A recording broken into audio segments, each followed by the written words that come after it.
welcome to another discussion with Dena. It's that time of year, y'all.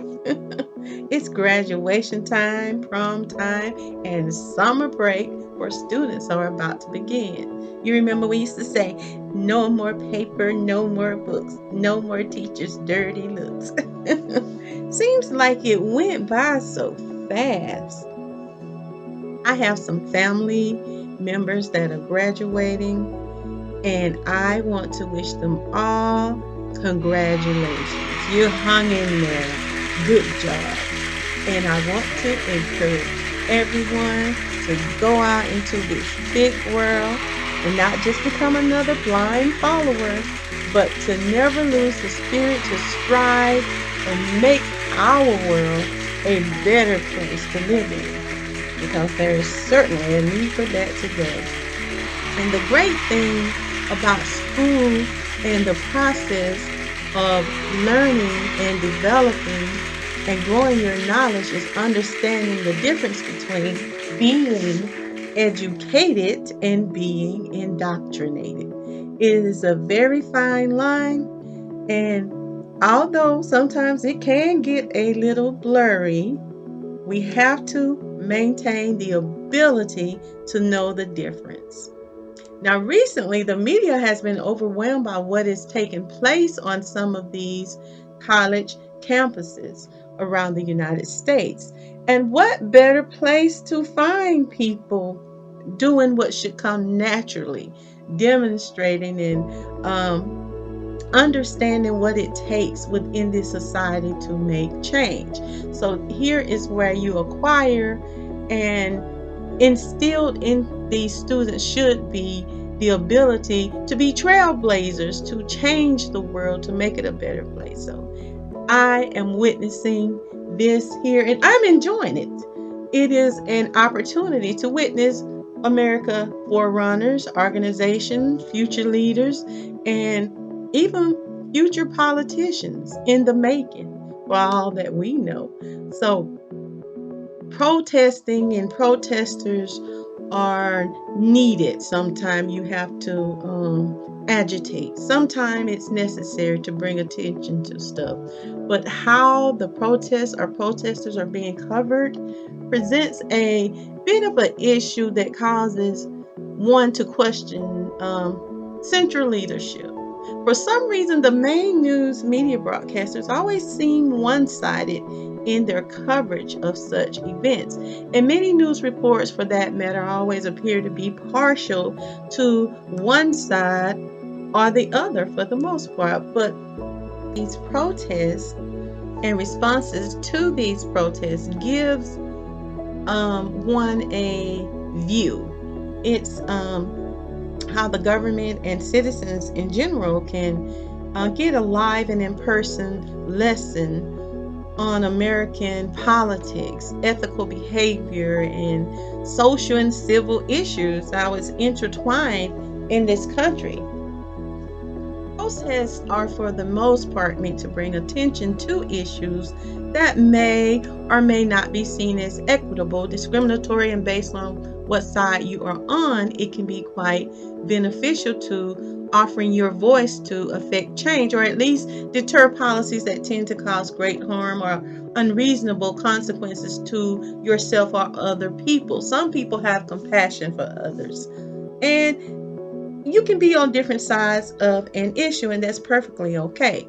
So the freedom to lawfully assemble or protest in America should always be upheld, and it should always be legal and a part of your right as a citizen of America to do, no matter who it is that is on one side or the other side of the table, and causing harm, because no one is or nor should there ever be any person or group that is beyond reproach, including the government of America and its policies that can have a negative effect on the lives of citizens. Because we know from our treatment as Black people here in America, the descendants of slaves, we know the effects of legal, systematic, enforced bigotry, prejudice, and discriminatory practices that we or our ancestors with Black skin had to endure.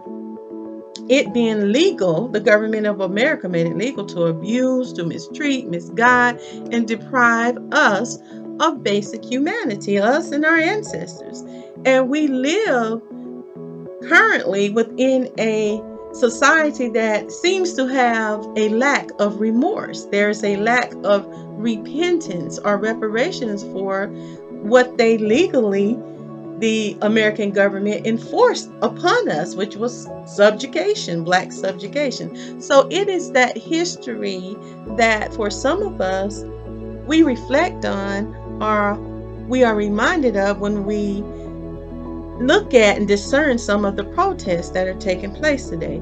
It is a reminder of the lack of remorse for our struggle here in America and the lack of support that we have for reparations even today.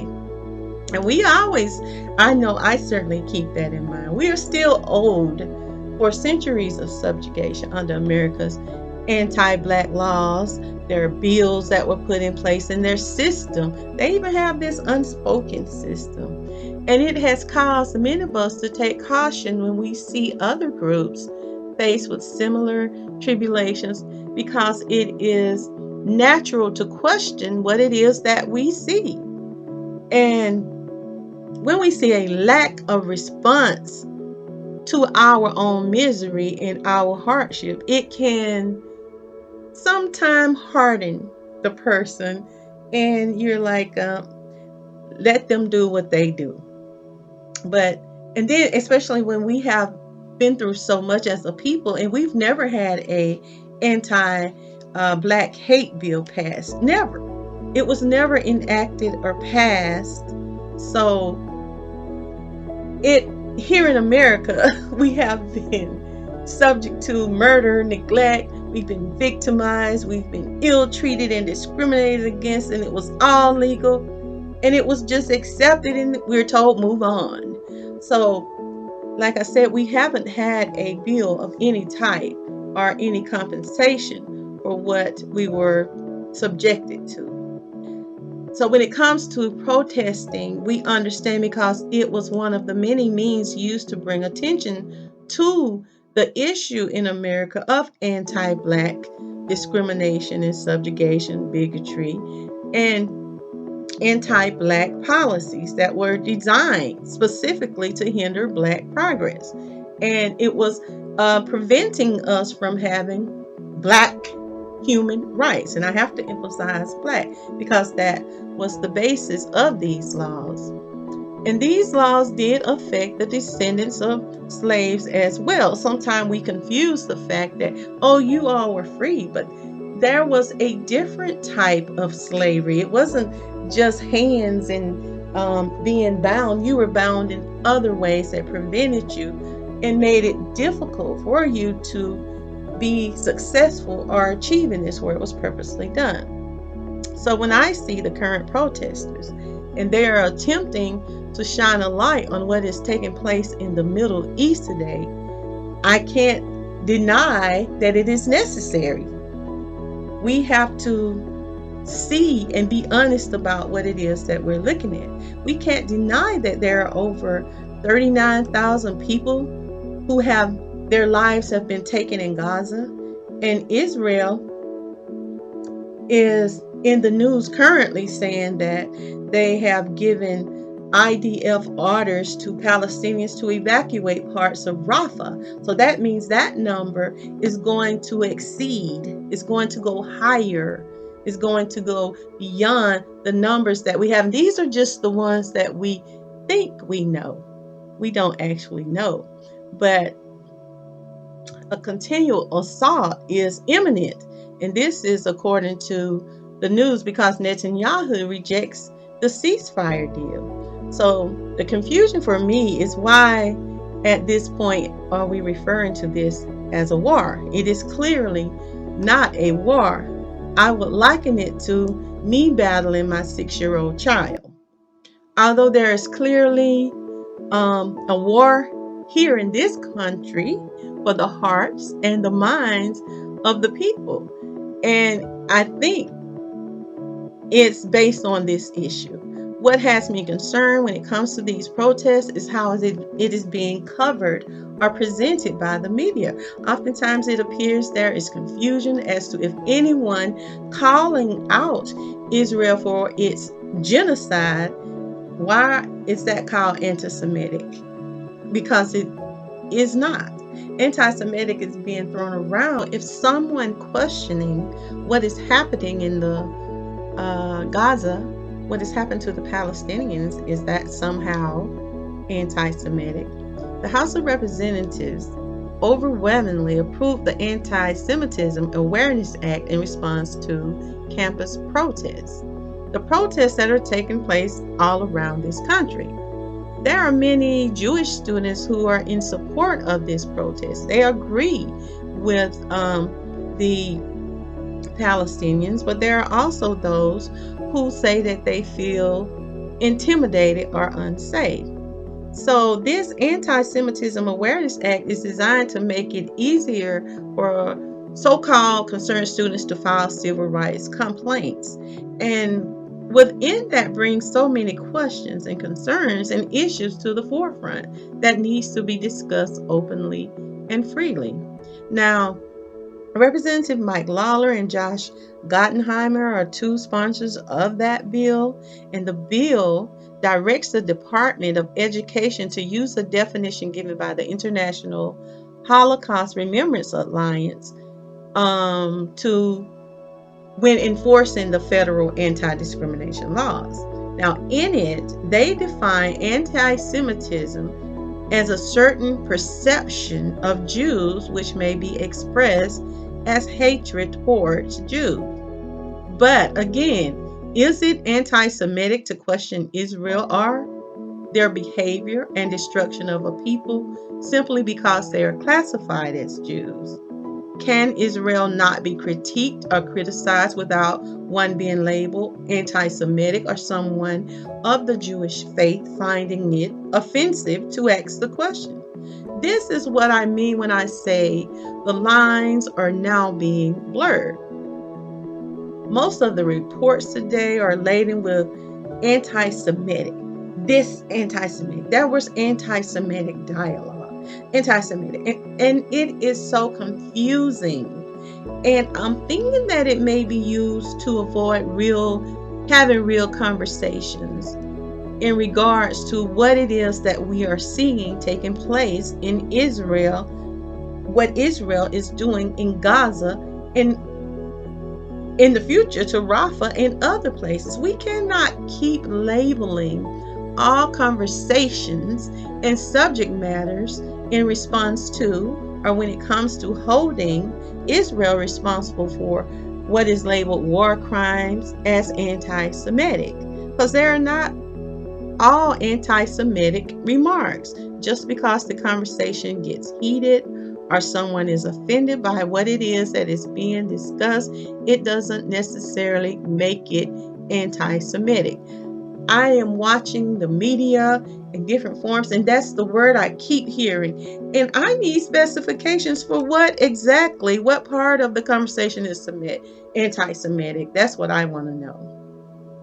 And we really need to define what is Semitic to begin with, because it seems the definition changes as needed and when needed. So perhaps that should be clearly defined and agreed upon as well, because the Palestinians themselves can be looked upon in some manners as a Semitic people. Now, recently, Representative Marjorie Taylor Greene was criticized for saying that she voted against the Anti-Semitism Awareness Act. And in a statement, she declared that anti-Semitism is wrong, but I will not be voting for the Anti-Semitism Awareness Act. This is what she wrote. And she said because it could convict Christians of anti-Semitism for believing the gospel that says Jesus was handed over to Herod to be crucified by the Jews. Is she wrong? Now, as wild as it may seem, I think she has a point. She has a very valid point. And she cautions against the current bill as it is presented, because it is setting up a very dangerous precedent. And she's right. There will these bills can also rival freedom of speech. Where do you draw the line? Freedom of assembly and the right to hold certain members of groups accountable in the future. This Anti-Semitism Awareness Act was passed in the House in a 320 to 91 vote. So does that mean if I or you decide to critique or criticize someone who claims the Jewish faith, that we are in violation of some law or that we are deemed anti-Semitic? Heck no, it shouldn't be that way. Again, this is why I find this discussion a bit one-sided. I find it a bit laced in just hypocrisy and it needs further clarification. For I don't know of any other group in this country that has had to endure the most heinous treatment, murder, legal discrimination than the black slave and their descendants. And we have yet to see any type of bill that would protect us, any sort, at any time, that protect us. Just imagine that. I know it's a very, very difficult conversation to have openly or boldly speak upon publicly, because it can cost you your livelihood and sometimes even prevent you from achieving your dreams. But it is a necessary conversation that clearly deserves further discussion. Now, what do you think about this topic?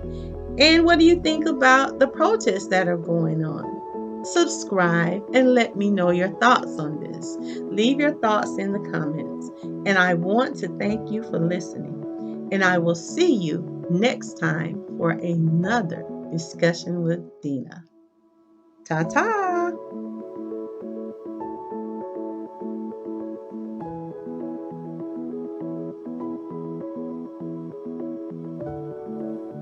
This concludes your daily discussions with Dena. Join us Monday through Friday at 12:30 p.m. Like, share, subscribe, and leave a comment.